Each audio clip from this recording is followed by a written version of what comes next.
मुझे नहीं लगता किसी को गाली देने की जरूरत है, लेकिन देखिए जिसका जैसा ईमान, जो जो चीज समझता है, और यही स्वतंत्र स्वभाव है। जब तक कोई गाली गलौच ना करे, आलोचना करे। मैं नहीं मानता हूं कि किसी भी परिस्थिति में किसी की भी आलोचना बुरी बात है, वरना तो सब एक जैसी बात करेंगे। फिर क्या रहा? फिर ना तो पत्रकारिता रही, ना तो समाज रहा, ना तो कोई बात। आप बोलेंगे जी संकेत भाई, मैं बोलूंगा जी अहमद भाई, लो खत्म इंटरव्यू, है ना? तो ऐसे नहीं होता। आप कुछ और विचार रखेंगे, मैं कुछ और विचार रखूंगा, हम दोनों में हो सकता है नोक झोंक भी हो जाए, लेकिन ऐसी हो जाए कि सिर्फ फुटअव्वल हो जाए और मारपीट हो जाए और लात घूंसा चलने लगे, गुम्मा चलने लगे, ये सब तो नहीं हो सकता। तो इस वजह से गाली का तो समर्थन नहीं करते, लेकिन आलोचना तो हम भी करेंगे। इसके अलावा मुझे ऐसे लगता है कि जीवन में, एटलीस्ट मैं आपको अपनी बात बता सकता हूं, और लोगों की तो नहीं, हम लोग जो साथ आए हैं, हम लोग मानसिक रूप से बहुत ही अच्छे से अलाइंड हैं। और हम लोगों का ये मानना है कि आपको हमेशा चलते जाना है और आगे देखना है। आप आगे क्या करना चाहते हैं, आप अपने आप से क्या उम्मीद रखते हैं, और जो आप कर रहे हैं उसमें लोग आपसे क्या उम्मीद रख रहे हैं। क्या ये दोनों उम्मीदें मिल रही हैं? क्या ये दोनों उम्मीदें मिल करके कुछ मैजिक क्रिएट कर पा रही हैं? अगर नहीं कर पा रही हैं तो उसके लिए आप क्या कर सकते हैं? फिर नई उम्मीदें क्या होंगी? फिर उनको पूरा करने के लिए आप क्या करेंगे? हम लोगों का विचार तो ये है, जो पीछे बात रह गई वो रह गई, गई, खत्म।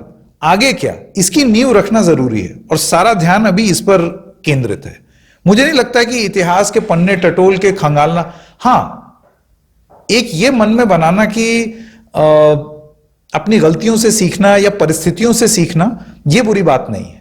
मैं अगर इतिहास के पन्ने टटोल करके अपने आप को ये बताऊं कि यार वो गुरु उस समय वो गलती हो गई थी, या उस समय वैसी परिस्थिति थी, उसमें ऐसे कर लेते तो ठीक है, ये सीख हो गई।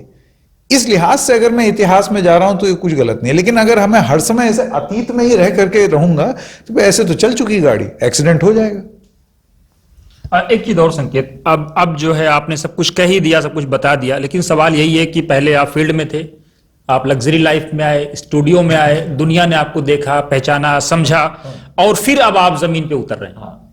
नहीं, हम तो अपने आप को हमेशा, मेरे तो बहुत सारे ऐसे मित्र हैं, अभी आपका ये वीडियो देखेंगे तो हंसेंगे भी, वो तो कहते थे यार तुम तो फील्ड में हो या स्टूडियो में। उन्होंने एक मुझे उपाधि भी दी थी, वो कभी और की बात, लेकिन हमने फील्ड का साथ कभी नहीं छोड़ा।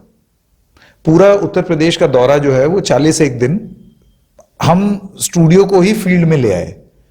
मतलब आप सोचिए, ऐसी उन्नाव में रात में 8 बजे मुकाबला करना है तो गाड़ी चल रही है, एकदम से ये हुआ मुकाबला का टाइम हो रहा है, 7:50 पे रोका, एक झोपड़ी दिखी, वही सेट बन गया। रात में 12:30 बजे चल रहे हैं, कहीं जाना है, एकदम से वो आवारा पशु का मुद्दा था, आवारा पशु दिख गए, रिपोर्टिंग शुरू हो गई। तो अपने आप को हमने कभी उस तरीके का आराम करने नहीं दिया। अगर आराम ही करना होता तो वे नौकरी नहीं छोड़ते ना। तो यहां पर मैं फिर उसी चीज पर लौट रहा हूं कि बिटवीन माइंड एंड हार्ट, ये दिमाग और दिल की एक कश्मकश हर किसी के शरीर में चलती रहती है, आपके में भी चल रही होगी। एक छोटी सी चीज है जिसमें मैं विश्वास रखता हूं, वो है if there aren't 1,000 questions and 1,000,000 mutinies exploding in your head every moment, you are perhaps dead. अगर आपके मन में हर लम्हा हजारों सवाल और सैकड़ों बगावतें नहीं हो रही हैं तो शायद आप मर चुके हैं। बस इसी फिलॉसफी के साथ हमने अपने आप को कभी ये एहसास ही नहीं होने दिया है कि अब हम लग्जूरिएट कर रहे हैं या लग्जरी लाइफ में हैं, या अब हम स्टूडियो वाले हो गए हैं। ये जब आपको आदत पड़ जाती है ना इन सब शानो शौकत की, तो आपको पता भी नहीं चलता, नीचे से वो 1 सेकंड में वो गायब हो जाता है, क्योंकि आप टच छोड़ देते हैं। मेरा ये मानना है कि अगर मैं कोई चीज कर सकता हूं और अगर मैं नहीं कर रहा हूं, इसका मतलब मैं अपने काम से बेईमानी कर रहा हूं ना। कि मैं अगर कोई चीज ऑफर कर सकता था और मुझे वो अपॉर्चुनिटी मिल रही है और मैं ना करूं, तो अगर मैं वो चीज कर रहा हूं, मुझे ऐसे लगता है मैं अपना, जब द बिग फाइट 23 साल पुराना शो हमको दिया गया, मुझे खुशी हुई। मैंने उसको सम्मान की तरह भी लिया और उसको एक रिस्पॉन्सिबिलिटी की भी तरह लिया। इनफैक्ट जो प्रोमो हमने बनाया था, हाँ। आप अंतरात्मा की बात कर रहे हैं, क्या आपको नहीं लगता है कि इस आज की मीडिया में लोग सुबह शाम हिंदू मुसलमान पाकिस्तान, हिंदू मुसलमान पाकिस्तान, और उसके बीच में इतना बड़ा काम आप लोग करने जा रहे हैं? दिन भर मीडिया में ही चल रहा है हिंदू मुसलमान पाकिस्तान। मुझे ऐसा लगता है कि हमारी मीडिया जो है पाकिस्तान का एम्बेसडर बन चुकी है। इसका अहमद भाई, इसका जवाब ये द रेड माइक देगा, ये लाल माइक देगा इसका जवाब। और देखिए, वो मेरे कॉलीग्स हैं और मैं बार बार एक चीज जिसमें विश्वास रखता हूं, ना तो हम उस टाइप के लोगों में से हैं जो कि ये मानते हैं कि टीवी इज डेड, टीवी मर चुका है, ऐसे करके लोग अक्सर बात करते हैं, अरे टीवी इज डेड, टीवी खत्म हो चुका है। I am not here to write the political epitaph of television. ऐसे ही टीवी वालों ने सन 90 में अखबार को मृत घोषित कर दिया था, छप रहे हैं ना, रेडियो को मृत घोषित कर रहा था, बज रहा है ना। तो मेरा ये कहना है हर चीज रहेगी, लेकिन to quote doctor Manmohan Singh, जब 2014 में शायद फरवरी में उनकी आखिरी प्रेस कॉन्फ्रेंस हुई थी, तो उसमें उन्होंने किसी ने उनसे सवाल पूछा तमाम, तो उन्होंने बोला हिस्ट्री विल जज मी काइंडली। मेरा ये मानना है कि जब हम उन लोगों को देखते हैं और हम अपना काम कर रहे हैं,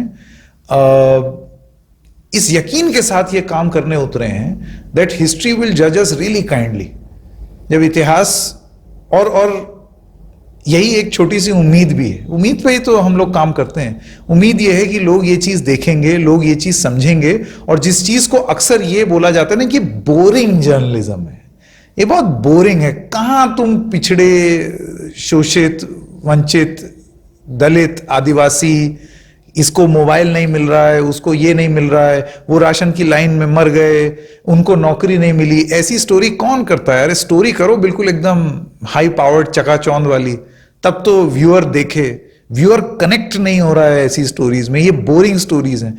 मेरा ये मानना है कि कोई स्टोरी बोरिंग नहीं होती, कथाकार बोरिंग होता है, आपको स्टोरी बताना नहीं आता है, इंसान महसूस कर रहा है और आप उसको बहुत खराब तरीके से प्रस्तुत करेंगे, और उसके बाद a poor craftsman blames his tools. Story खराब नहीं है, आपका नजरिया बदल गया है। ये अहमद भाई आपने बड़ा ट्रिकी शब्द का प्रयोग किया, मैं इसको दुकान की तरह नहीं देखता। हाँ, जाहिर सी बात है, ये सवाल आप पलट के पूछेंगे तो फिर खाओगे क्या? ये लाल माइक थोड़ी खा जाओगे खाने में, है ना। मेरा ये मानना है, और मैं फिर एक बार धन्यवाद देना चाहता हूं और बधाई देना चाहता हूं हमारे तमाम वेल विशर्स और इन्वेस्टर्स का, जो हमारी इस मुहिम में, हमारी इस सोच में विश्वास रखते हैं, जिनको ये पूरा यकीन है कि हम जो करने चले हैं वो ना केवल लोगों के से एक रूहानी नाता बनाएगा, दिल से दिल जोड़ेगा, लेकिन it will make financial and profitable sense also. लोग जुड़ेंगे, और इससे, क्योंकि आपने दुकान की बात की, तो दुकान में तो नफा नुकसान के बारे में बात होती है, तो हम वो भी कर लेंगे। प्लान्स बहुत अच्छे बनाए हैं हम लोगों ने, एवरीथिंग इज इन प्लेस, और उसको जमीन पे उतारने वाली जो टीम जिसकी जरूरत है, जो कि this is a team which was doing all of this for a living.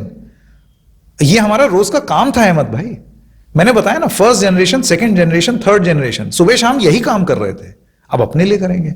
अच्छा, दूसरी चीज, उतर गए अब मैदान में, हाथ जनता थाम लेगी।